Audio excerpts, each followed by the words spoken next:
Hello and welcome to the channel. I hope you're all well.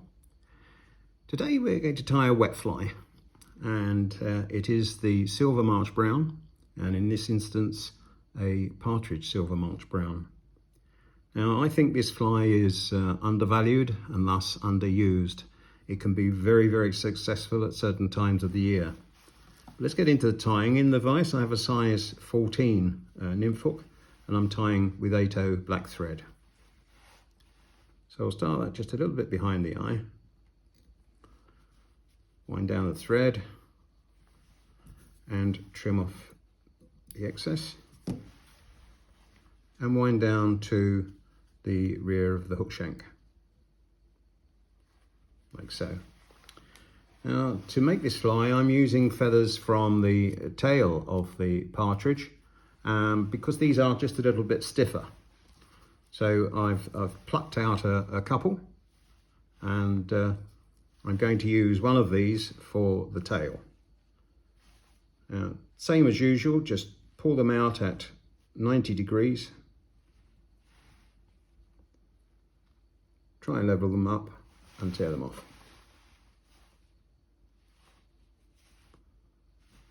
And tie them in. That's a little bit too long, so I'm going to bring that back.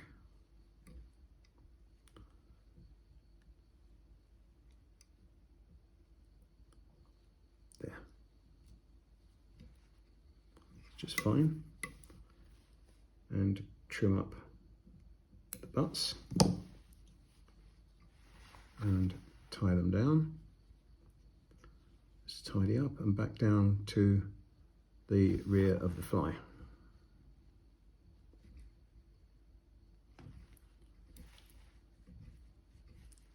Right, now for the body of the fly, it has a rib and a metallic body. So I'm going to use a fine silver wire for the rib, and I'll just take a piece off.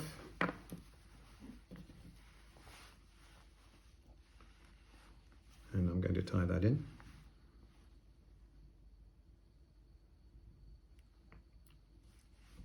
Put in the spring. And I'm going to use an embossed metallic tinsel.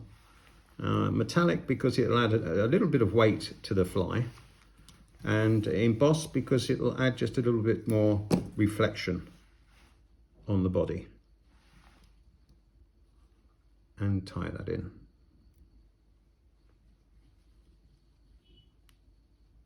Down the butts, back up to the thorax,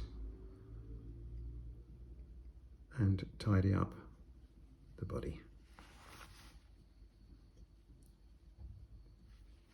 Right, and wind on the body material, the flat tinsel. When you're tying this, try not to overlap it too much because it will create ridges because it's metallic. If you can try and keep it as close as you can and without overlapping it, that will be just fine.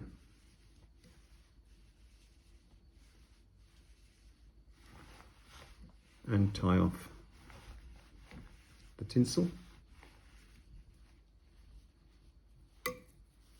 and trim it up.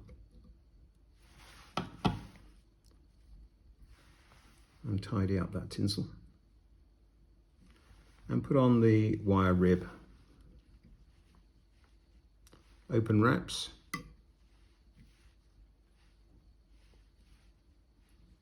Up the body to the thorax area and tie off the wire.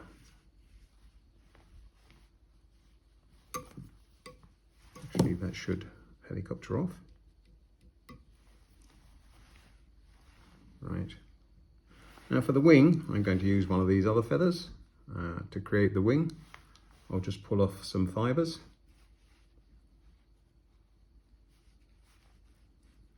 Same principle, 90 degrees, level them up and tear them off. Now it doesn't need to be a very big wing, and the length not longer than the tail, and tie that in. Try and keep that on top.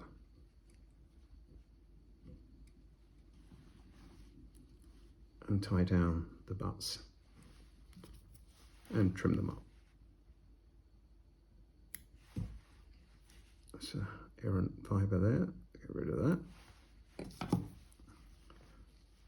And tidy up here.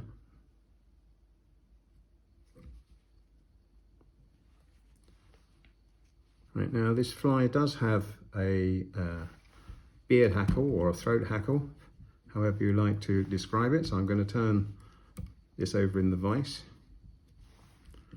and take some fibres for the beard hackle. Not too many.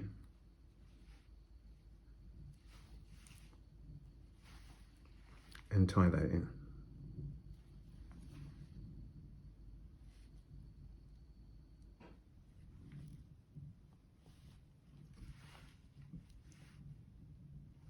It's about the right length. And trim up the butts.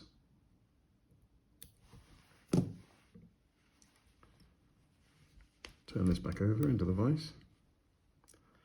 Now, because this is representing a fish, the head can be quite large. So we'll build this up to create the head.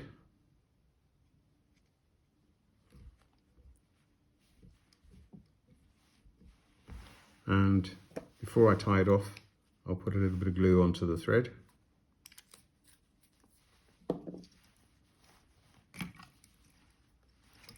And tie off the fly.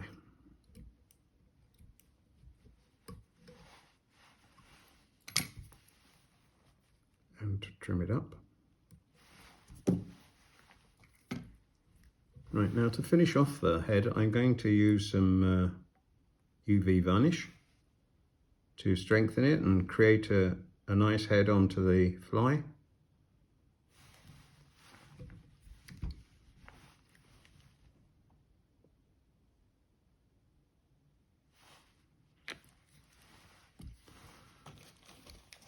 And give that a zap.